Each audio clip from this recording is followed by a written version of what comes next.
Okay, so good evening ulit. Nandito na naman tayo sa isang discussion regarding database management system or information management. Ang pag-uusapan natin ngayon is database normalization. Pero, yan kung hindi nyo pa napakinggan or na-view, napanood yung video lecture on Peter Chen notation ng entity relationship diagram, ayan, pindutin nyo na yung stop and puntahan nyo muna yon.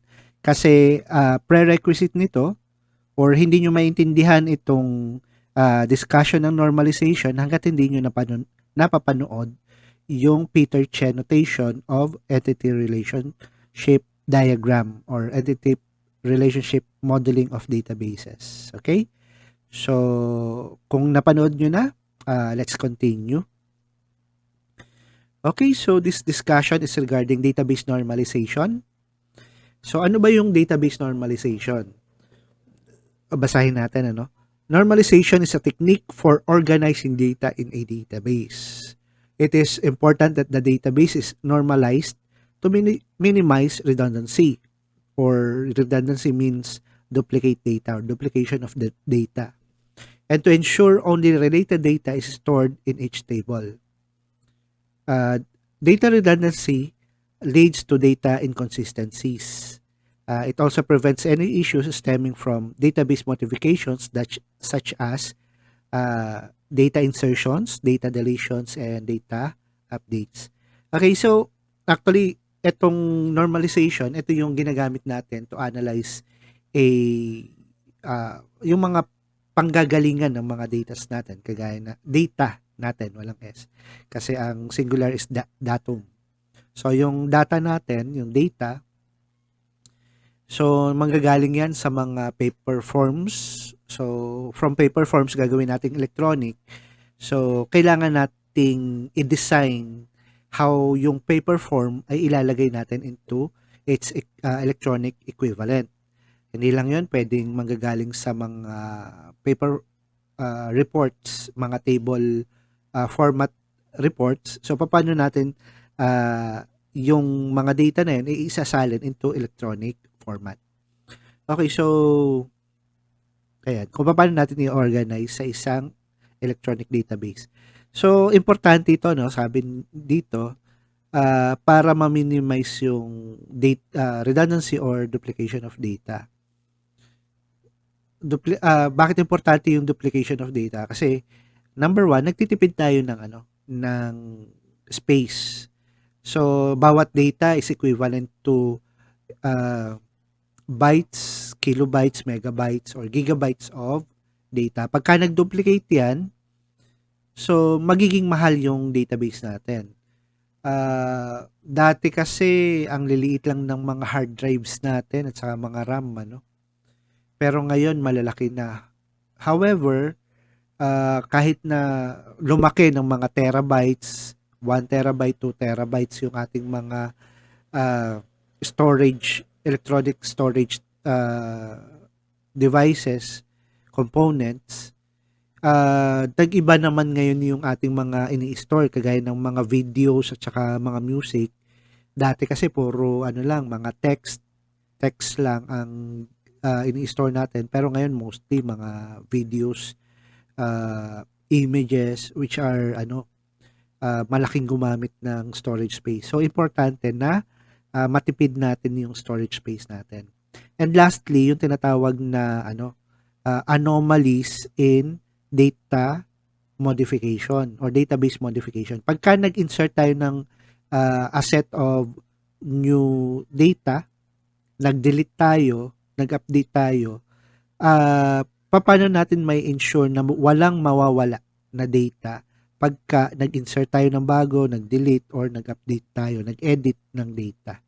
So, yun yung importance ng normalization. Okay, tingnan muna natin yung stages of normalization. Maraming stages ang nakalagay sa drawing, yung stages of normalization of organization are called normal forms, or in short, NF, normal form. Note that there are 6 levels of normalization upon writing itong reference natin, ano? However, the third normal form is considered the highest level necessary for most applications. So we will only be discussing the first 3 forms. So yun, ano? For academic purposes, hanggang 6 yun. Pero yung third normal form, yun lang, hanggang dun lang yung i-discuss natin for software information systems software. So nakalagay dito, no? 1NF, 2NF, 3NF, BCNF, 4NF, 5NF. Ang basa dyan is first normal form, second normal form, third normal form. BCNF, ibig sabihin yan ay Boyce Cod. Boyce is BOYCE, ang COD is CODD. Sila yung dalawang scientists na nag-formulate nitong tinatawag na normalization. Okay? And then yung mga for academic purposes lang, fourth normal form, fifth normal form, and parang meron na yata ngayong sixth normal form, ano? So for academic purposes lang 'yan. Okay, so before discussing yung stages ng normal forms, pag-usapan natin muna yung tinatawag na functional dependency. Pag gagawa kasi tayo ng mga database design, importante na malaman natin yung dependency ng isang data item to another.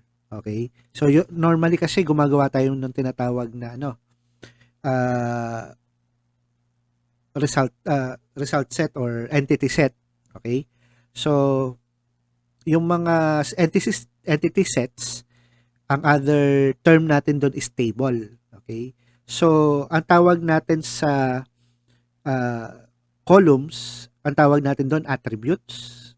For example, a table of names, ano yung mga attributes niya, pwedeng first name, middle name, last name. And normally meron pa siyang suffixes, ano? So 4 bale yung attributes ng entity na name. Okay? Or full name. Tapos yung yun yung columns, ano? Yung rows naman, ang tawag natin doon is anong tawag dito? Entity instance. Halimbawa, yung pangalan ko, first name is Florence Ryan, middle name is Principe, and then last name is Sotelo. Pag binuo mo yun, isang instance nung entity na yon. Okay, tapos pagka pinuno mo na yung table, marami ng mga names or data na ipinasok ka, entity set na ang tawag doon. Okay? So, ano ba yung functional dependency or FD na tinatawag in database management system? As the name suggests, it is a relationship between attributes. So, relationship ng mga columns of a table dependent on each other. This is introduced by E.F. Codd. Ayun nga, isa sa mga nag-invento nitong database normalization. It helps in preventing data redundancy and gets to know about bad design. Okay. So, pagka alam mo yung normalization, alam mo yung bad design, makakapag-create ka ng good design ng database management system. So, to understand the concept thoroughly, let us consider P is a relation with attributes A and B. Functional dependency is represented by an arrow. Ayan, an arrow sign. So, pag nakita natin yung arrow sign, yun yung nagre-represent ng functional dependency. Then the following will represent the functional dependency between attributes with an arrow sign. So, ito daw symbol na A arrow B, na yung arrow nakaturo kay B. So, si B is functionally dependent on A. Si A, kahit anong value niya, walang pakialam. Pero si B, dinidetermine yung value niya based on A. Ayan. Kaya si B ay functionally dependent on A. So, pagka ganyan yung relationship between A and B, ang masasabi natin is yung A is the determinant set. Ayan. So, itong pinag-uusapan nga pala natin is database algebra ang tawag. So kaya may A, B, ayan. Those represents the attributes of a database. And then so A is a determinant, siya yung nagde-determine kung ano yung data relationship. Then yung B naman is dependent attribute. Ibig sabihin, yung B cannot determine itself. Kailangan niyang sumama kay A para ma-determine mo na yung uniqueness nilang dalawa. Okay. Ang example kasi dito, 'di ba, yung kanina, yung full name. First name, sabihin natin ang full name ay first name, middle name at saka last name. There will be instances sa US, marami kasi nito, at saka sa UK, na magkakapareho ng first name, magkakapareho ng middle name, magkakapareho ng last name, pero magkakaibang tao. Let's say na merong 4 na tao, magkakaiba sila, pero pare-pareho ang pangalan nila. So, paano natin madidetermine who is who? Okay? So, pwedeng dagdagan natin ng pang-apat na attribute, lagyan natin ng ID number. So, yung ID number naman, non-repeating yan. So, sigurado tayo na kung ano man yung ilagay natin dun sa ID number, which is, in this case, the determinant set, yung ID kasi ang magdidetermine kung sino yung sino. Ayan. So, despite na magkakapareho sila ng first name, middle name, at last name, ang magdidetermine kung paano sila nagkakaiba-iba, hindi na natin kailangan yung picture kasi yung picture ay mabigat sa database. Hindi natin kailangan ng additional na data or information sa kanila. Yung ID lang, malalaman na natin na 4 na magkakaibang tao pala yan kasi magkakaiba ng ID numbers. Okay? So, yun yung functional dependency, yung nagde-determine dun sa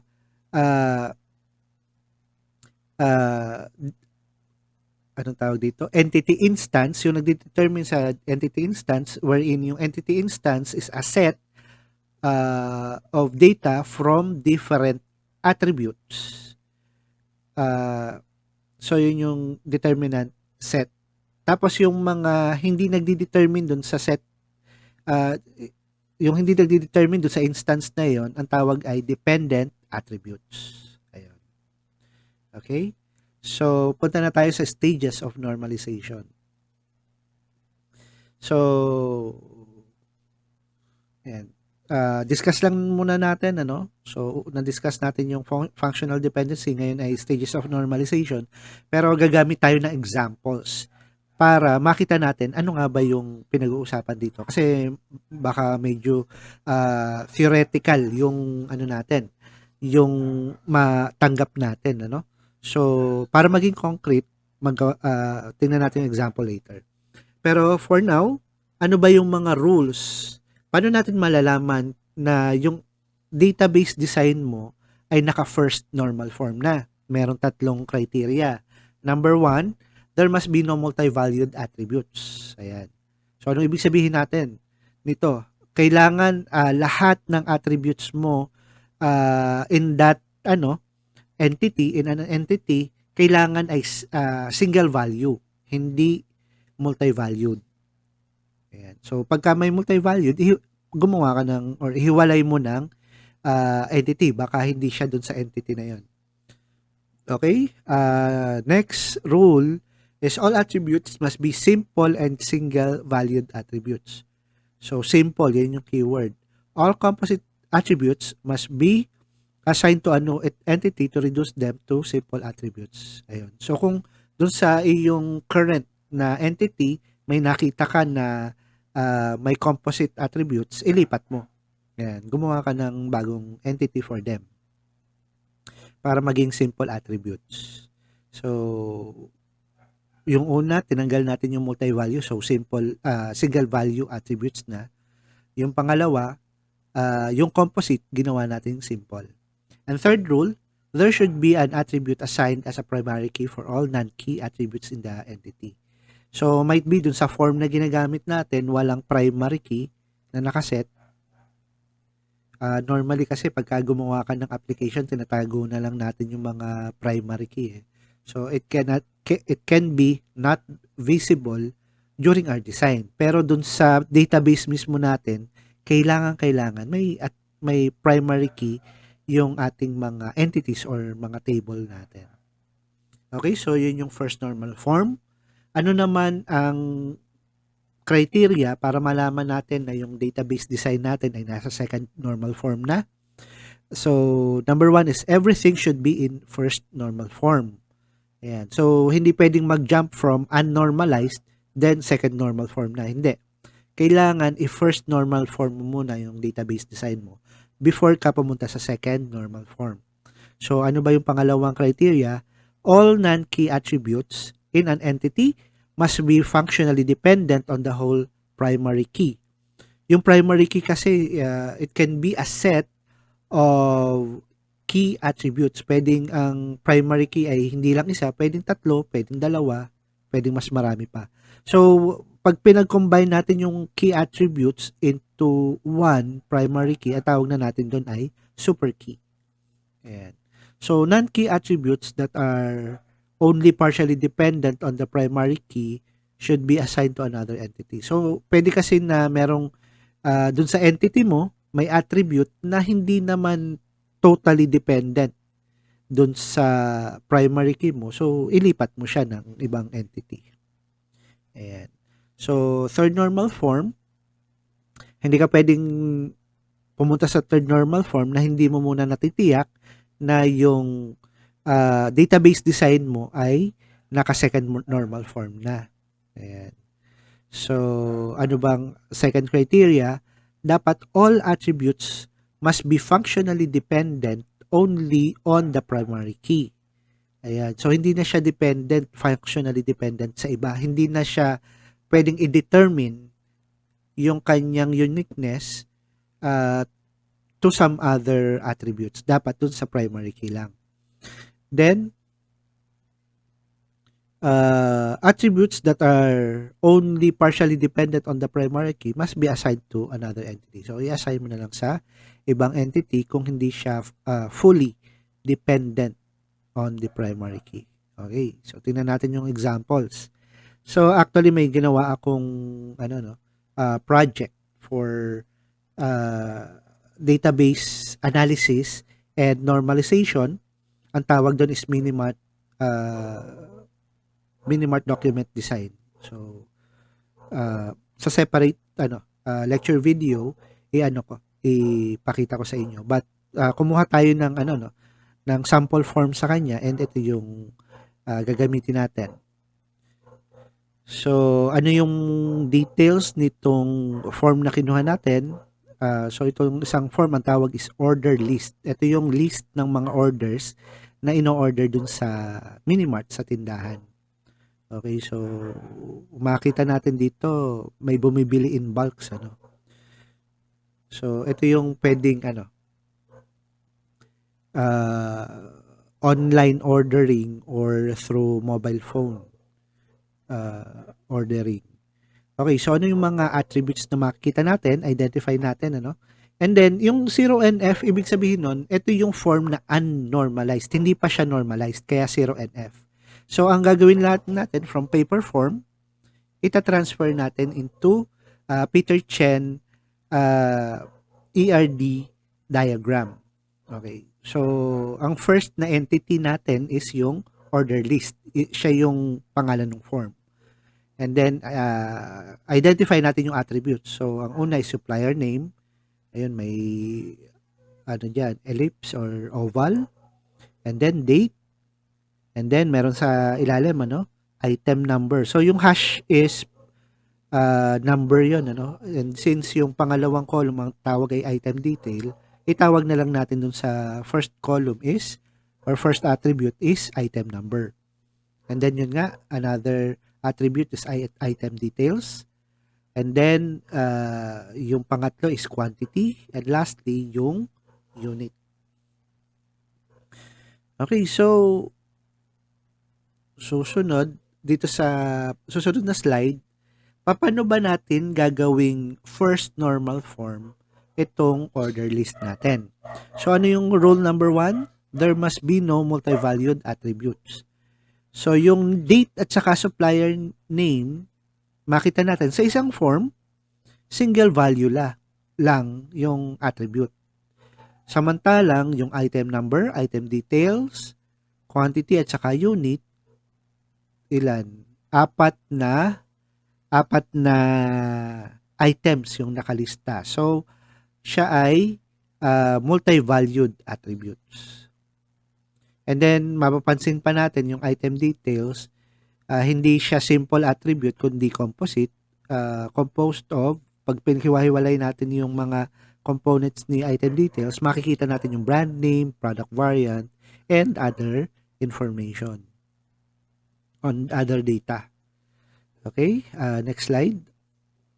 So, yung order list natin, there must be no multi-valued attribute. So, gumawa tayo ng pangalawang pangalawang entity called items ordered. Ayan. So, lahat ng mga multi-value or repeating yung value, inilagay natin dito kasama si item number, item detail, quantity, and unit. So, nahiwalay na. Next slide. Ano yung second rule?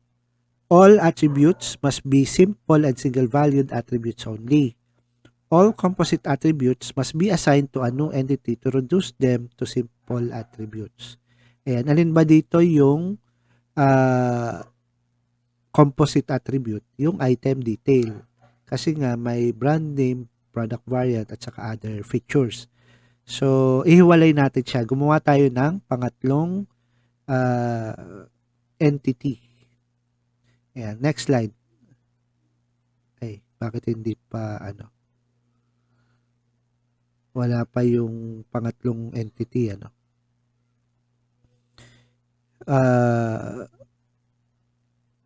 kailangan ay meron daw primary key per sa bawat isang entity dapat ay may primary key na naka-assign. So makita natin kanina yung order list, Yung order list, ang naiwan doon na attribute ay yung date at saka supplier name kasi single valued at saka simple na attribute sila. Okay, ang problema, pwedeng sa isang araw kasi maraming order list na gawin. From different suppliers, for example, iba't ibang supplier, pero marami tayong in order the same date. So better maglagay tayo ng primary key which we can call order list number. Ayun, may primary key na si order list. Si items ordered naman merong merong primary key na siya, yung item number. Ayan. So may makikita kang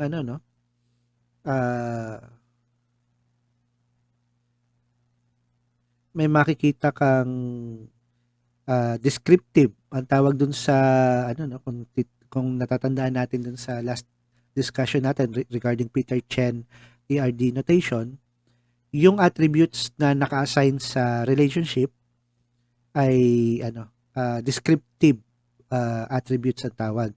So bakit nakalagay yung order list number at saka item number? Kasi nung nilagyan natin ng relationship yung order list sa items ordered, so naging order list ang relationship has items ordered, inilagay natin yung yung primary keys ng entities nila as descriptive attributes. And as a rule, so yung order list is isa lang, yung items ordered marami. So kung may one-to-many relationship, yung parehong yung descriptive na na attributes mapapapunta dun sa many many na na entity. Ayun, ang cardinality is one to many So sa many entity doon natin i-assign yung item number. So yung order list pag inilagay natin sa items order magiging foreign key na siya. Okay, ang primary key is item number, foreign key is yung order list number. Although I think yung order list number at saka item number magfo-form ito ng super key sa ating database. Dapat maging super key yung order list number at saka item number. Okay? Next slide. Ayan. So how to achieve 2NF? Everything should be first normal form. All non-key attributes in an entity must be functionally dependent on the whole primary key, and non-key attributes that are only partially dependent on the primary key should be assigned to another entity. So, tingnan muna natin yung entity na order list. So, ang tanong, yung date ba at saka supplier name ay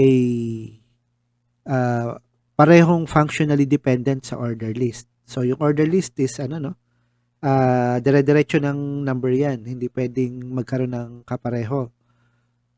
Ayan. Pagka nagkaroon ng kapareho, mali yun.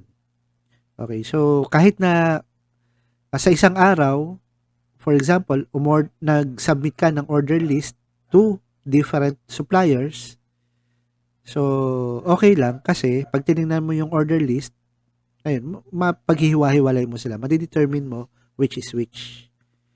Yung supplier name naman, halimbawa, same day, different dates, pero same supplier naman,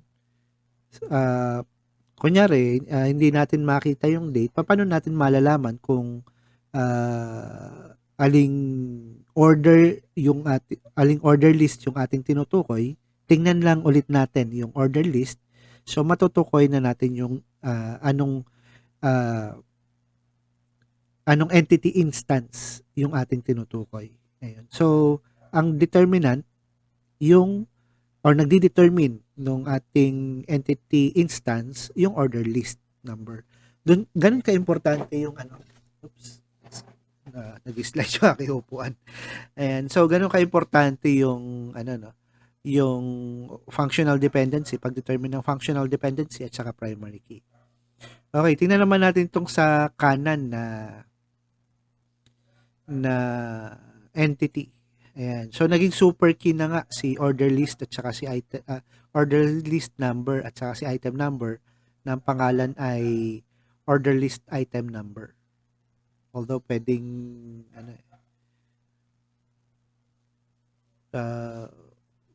pwedeng hindi ganun yung pangalan. Pwedeng iba yung pangalan na ilagay mo. Okay, so ang tanong, lahat ba ng attributes, ito bang unit attribute, quantity attribute, at saka item detail ay dependent kay order list item number? Madidetermine ba? So, si quantity, so, ang nagdedetermine niya, halimbawa, pare-parehong 10, 10, 10, 10. So, 10 yung quantity. So, aling order list yon? Aling item? Saang order list, anong item? So, dependent si quantity kay order list item number. Ito namang unit, itong unit kasi ito yung by bags ba yan? By piece?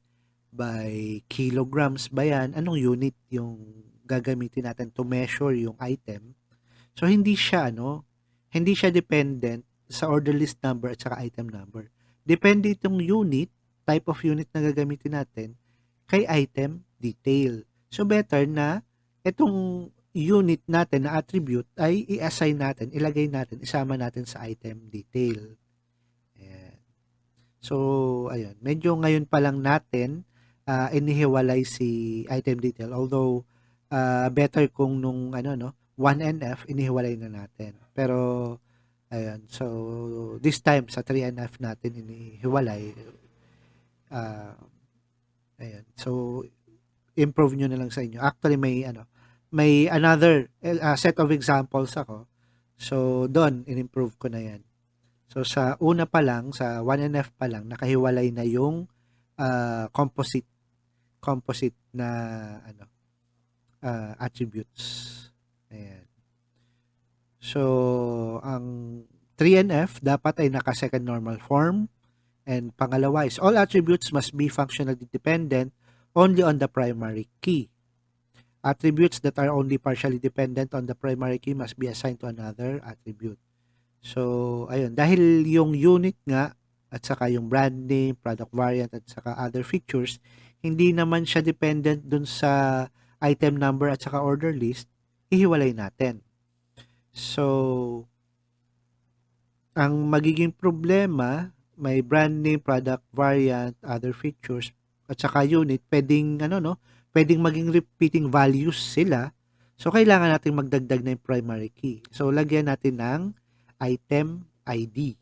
Ayan. So, pag may item ID na tayo, madidetermine na natin na may brand name siya, product variant, other features, and unit.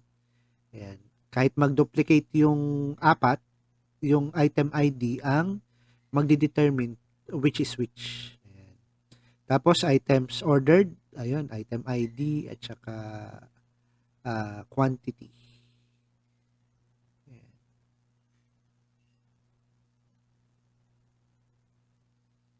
Maraming items ang pwedeng ilagay sa items ordered. So, inilagay natin yung item ID sa items ordered. Okay, so yun yung third normal form ng ating order list. So, ilan ang naging tables natin or entities? Meron tayong table for order list. Then, merong items ordered. And then, lastly, may item details. So, from one form, nagkaroon tayo ng tatlong tables. Sa tatlong tables pala natin, kailangang store yung ating mga data sa database na to. Okay, next, another example, yung delivery receipt naman natin. Ito naman ay nanggagaling sa suppliers. Yung kanina, yung order form ay form ng may-ari ng tindahan ng Minimart. Ito naman pangalawa ay magkakaibang delivery receipt. May in-order tayo, sinabit natin, and then pagbalik, binigay sa atin yung items na in-order natin, meron tayong kailangang i-acknowledge na delivery receipt. Ibig sabihin nito, na-accept na natin, natanggap na natin yung in-order nating items. Okay? So, ano-ano ba yung mga attributes na nandito sa delivery receipt? Ayan. So, yung sample only, huwag na natin pansinin, saka yung annex C6, Ito kasi ay mga notations ni BIR. Kasi itong ginagamit nating form ngayon is actually a template na nire-recommend ng BIR kung paano i-format pagka nagpunta tayo sa printing press, ipapakita lang natin delivery receipt. Alam na nila kung ano yung mga items na kailangang nakalagay kasi yun yung required ng Bureau of Internal Revenue. Ayan. So yung delivery receipt pala may required format ang BIR.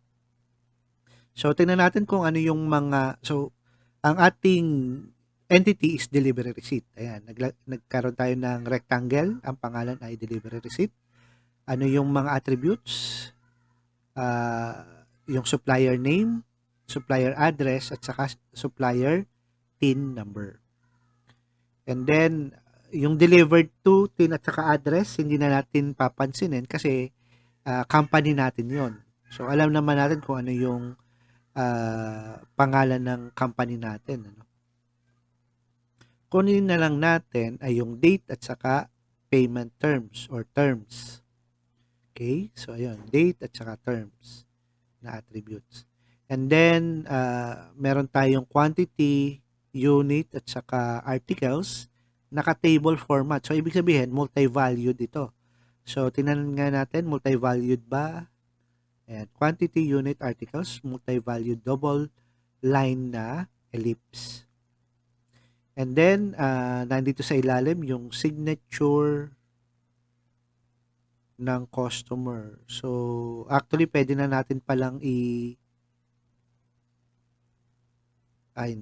Sino yung yung customer signature pwedeng naandyan pa rin. Sino yung nag-receive?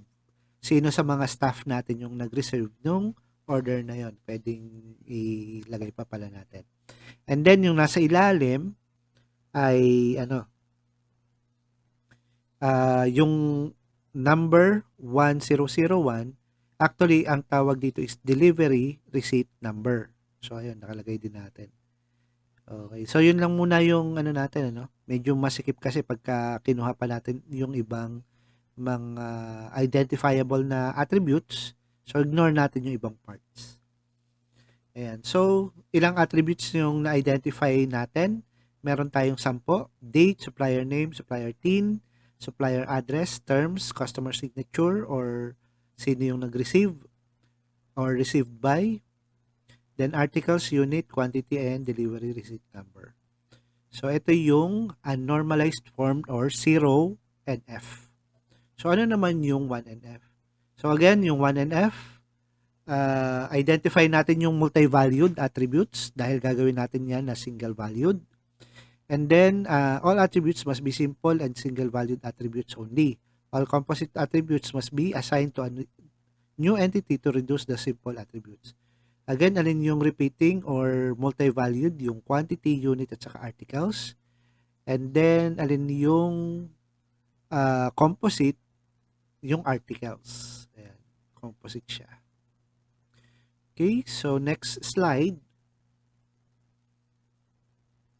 So, dahil inihiwalay natin yung simple, single value sa multi-value, magkaroon tayo ng dalawang entities.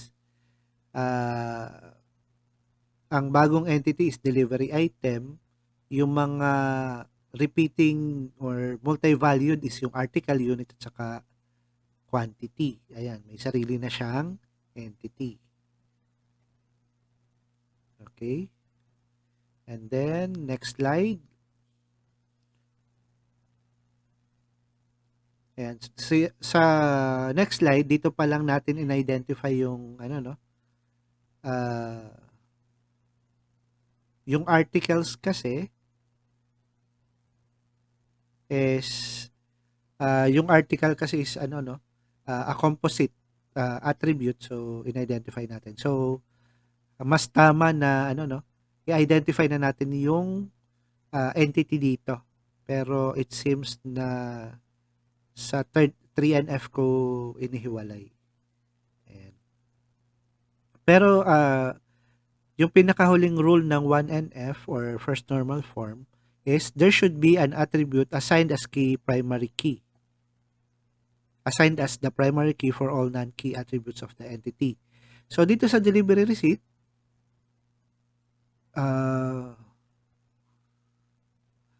yung delivery receipt number, yung primary key. Ayan.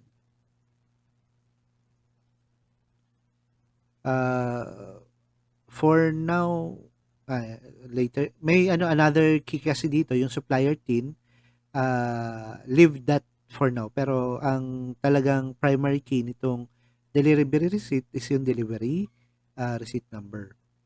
Dito naman sa delivery item, ayun, yung delivery item number which is composed of the delivery receipt number at saka yung item number.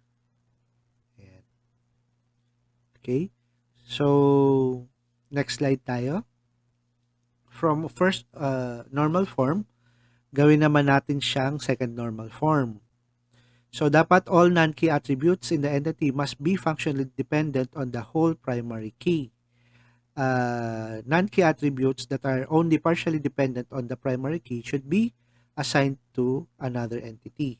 So, dito sa delivery receipt number, alin yung mga attributes na hindi dependent sa delivery receipt number?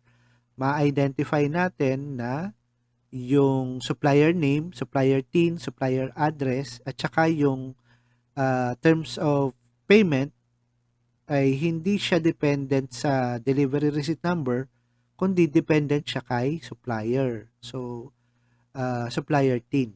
Okay. So, ihiwalay natin yung apat na attributes na yon. Magkakaroon tayo ng panibagong entity. And then, yun bang articles unit at saka quantity ay lahat dependent sa super key na delivery item number that is made up of delivery receipt number at saka item number? Yes. Lalo na yung quantity at saka yung unit. Okay, so sa 3NF, ayun, sabi ko na nga, dito pa lang inihiwalay si articles. Composite kasi siya, so may sarili dapat siya na entity. And then dito na rin, inihiwalay natin si supplier. Okay, si supplier, dinideliver niya yung nakalagay sa delivery receipt. So ano na yung mga attributes na ilagay natin sa supplier? Nandito yung supplier TIN, supplier address, supplier name, at saka terms. So, ang tanong, functionally dependent ba lahat ng mga non-key attributes? Yung supplier name ba, terms, at saka supplier address ay dependent kay, functionally dependent kay supplier TIN? So, sa pagkakaalam ko sa rules sa TIN, tax identification number, bawal na isang TIN ay dalawang tao or two or more entities yung nagmamay-ari. Bawal sa batas yon. So, sure tayo na yung supplier TIN ay isa lang ang nagmamay-ari. Ayan. And then, yung supplier TIN ay gagawin nating foreign key sa delivery receipt. Ayan. So, na-retain sa delivery receipt yung attributes na date, customer signature or received by. Ayun, kasi dependent sila kay delivery receipt number. Ayan, and then foreign key nga yung supplier TIN. And then dun naman tayo sa delivery item. Yung delivery items naman, na-retain yung quantity. Ayan. And then dahil inihiwalay natin yung articles. So, meron na tayong bagong entity na article. Nakalagay doon yung brand name, product variant, other features, at saka yung unit, kung kilos, kung pieces, rolls, yun yung unit, So, dependent siya sa article. So, ang problema dito sa apat na to, walang key attribute or primary key na pwede tayong gawin. So, mag-add tayo ng panibagong attribute which we can call article ID. Ayan. So, si article ID, pwede natin gawing foreign key dito sa delivery items. Ayan. And then, retain natin sa super key na delivery item number yung item number at saka delivery receipt number.